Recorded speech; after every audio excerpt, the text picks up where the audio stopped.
Hello everybody, this is GamePro24X, and today I'm going to quickly go over how the EXP leveling system works in Oneechanbara Origins, and where is the best place to level up your characters. So how I conducted this test was I created a brand new save, I made sure I beat the game, and I did not level up Ray whatsoever, because she's going to be the benchmark as to how everything works. So I'm going to tell you right off the bat, the best place to level up your characters is in survival mode. Now, if you reach above floor 51 in survival mode, you can easily come back here anytime you want as a starting point. And I would highly advise coming here multiple times because it turns out this one boss fight that you see right here that you start off on actually gives you a lot of XP for any character that you pick that happens to be low level, like under 50 plus. So remember, my Ray is currently level 1, and we just defeated the boss on floor 51. And after you do that, you just immediately retreat, and you will get credit for the whole thing. After beating that boss just one time, my Ray went up from level 1 to level 22. Easy. Now, mind you, I did not use the training ring, because the training ring gives you more XP, and I wanted to see how much you get with and without it. So the next test that I did was replay this fight all over again, reload that save so my Ray is level 1 again, and see what would happen if I actually beat the boss with just Ray herself. And to my actual surprise, there is no difference whatsoever. So what that tells me is if you have a level 1 character or a very weak character, you should just use your strongest character alongside with them and just have them mow down zombies and just rack up XP for them. So that is useful tip number 1. Now the second test I did, I reset the save all over again, so Ray is level 1 all over again. And this time I decided to give her the Ring of Training to see if maybe if I defeat the boss with the other character, maybe she'll earn more XP.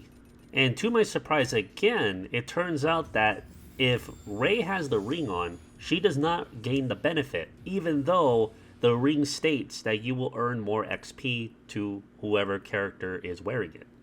Now, it doesn't mean that the ring doesn't work per se, because I believe it still does work if Ray was out killing zombies and whatnot and had the ring on, then it would apply. But in this case scenario where you use the other character as a ringer, you can't really earn much more XP for the other character if they only have one ring. So that leads me to my next test. So what would happen if both Aya and Ray had the rings on? And to my surprise, it actually turns out that works. So Ray will actually earn additional XP if both characters are wearing the ring.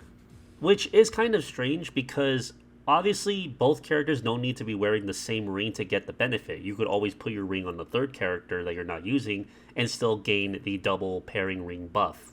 But in this instance, when it comes to leveling up XP and using a better character to level up a weaker character, they both must have the ring on. Even though the other one will not benefit from it, you need to use both in order to receive the buff. And not to mention, having two rings will also increase more XP as well. So having one ring on Aya, for example, may actually give you more XP, but it's not going to give you more as if you had two rings on both characters. So something to think about. Now, I decided to just keep on going and see what would happen if I just kept going at this pace. So after my second run, Ray went from 26 to 37.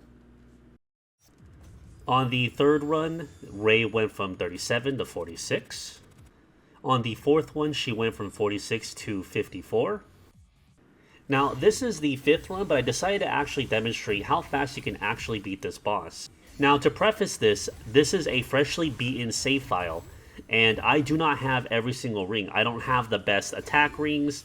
I don't have the best of anything at all. All I really have is one technique ring on Aya, the Ring of Training on both of them, and the Ring of Herculean Strength on both of them. That is all. So I don't have anything special or super upgraded. Aside from Aya being level 99, that's the only thing that I have. But as you can see, had I not messed up, this run would have been done quick.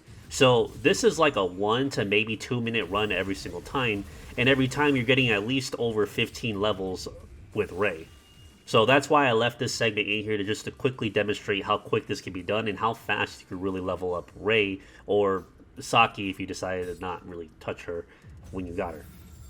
So yeah, she went from 54 to 60. So now it's starting to throttle a little bit, but you can go a few more times if you really want to. But this here is my final run, which is the 6th run, and Ray is now all the way up to 65, from 60 to 65. So from here on out, the level XP is going to be heavily throttled, so there is no point in you continuously running that boss multiple times. It's just not worth it. At that point, you want to just actually just play survival mode from level 51, from floor 51 all the way to as far as you can get. And again, you could either just keep using Aya or Saki if you decide to max her out, and just be sure you have both the rings on both of the characters and just have her do all the work. Or if you actually decide to use Ray, well, there you go, that also helps as well. But I will say that it took me about 15 minutes just to get Ray all the way up to 65, which is more than enough to max out 2 whole stats. So if anything, you should definitely max out attack and pick between either HP or defense as your secondary. After that, the remaining levels just go into whatever the third category was. When I did stream this game, it did take me legit around an hour to max out my Ray from level 1 to level 100 using this method. So it really doesn't take that long to get it all done. Oh, and before you ask, the money farming strat does not give you XP, so do not go there expecting to level up Ray because you do not get very much XP at all. Alright, well that about covers it for XP and how it works, especially with the Ring of Training. I was a little surprised doing research on this little topic here. So now you know, and now you have better farming methods as to how to quickly level up a character from level 1 to level 99 in no time. I do want to make an announcement. I know I have been gone for a while, and I do want to pick up this series again and start, continuing it.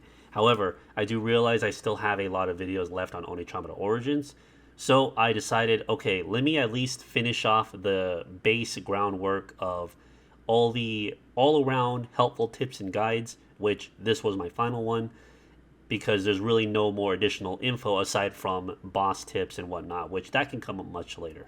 So for now, I am going to put Oneechanbara Origins to rest. I'm going to give it a break. We will return to it and finish off more of it when I have done more of the series, because I realize that doing this, at least focusing on Origins, has taken a lot of time, and I really want to continue the series and actually play the other games and find out what the other games were all about. And I'm pretty sure there are many other people that really wanted me to just continue the series in general, which I apologize. I kind of thought that Origins was more of a priority, but after looking at all of my statistics and analytics, not really.